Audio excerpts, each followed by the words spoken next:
नमस्कार, माझ्या चॅनेलवर आपले स्वागत आहे. आज आपण बनवणार आहोत नाचणीचे पौष्टिक लाडू. साहित्य पाहूया आपण.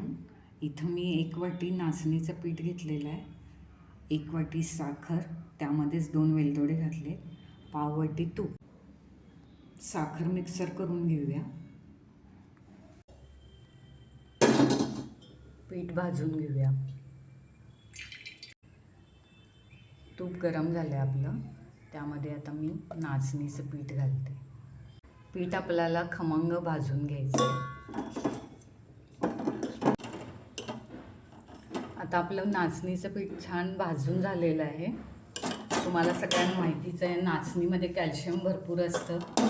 नाचणी थंड असते, त्यामुळे आपल्या शरीराला एक थंडावा मिळतो. नाचणीचे तुम्ही कुठलेही पदार्थ करू शकता. त्यामध्ये इडली आहे,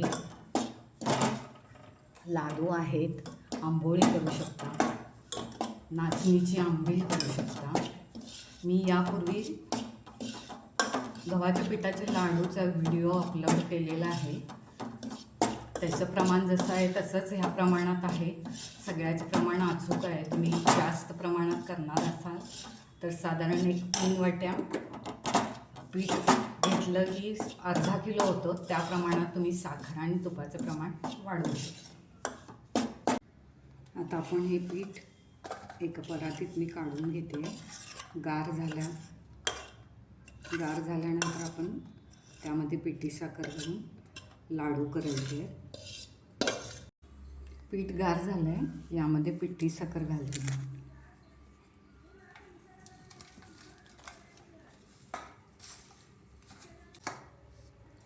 आता मी पिठी साखर याच्यामध्ये घालून एकसारखं करून घेतलं आहे मिश्रण. तुम्ही साखरेऐवजी गूळही वापरू शकताय, त्यामुळे अधिक पौष्टिक होतील लाडू. तुम्हाला यामध्ये ड्रायफ्रूट्स घालायचे असले तर तुम्ही घालू शकता. आपले लाडू वळून झालेले आहेत. नाचणीचे लाडू आवडले असेल तर लाईक करा, शेअर करा आणि कमेंट्स करा. माझ्या चॅनलला सबस्क्राईब करा. धन्यवाद.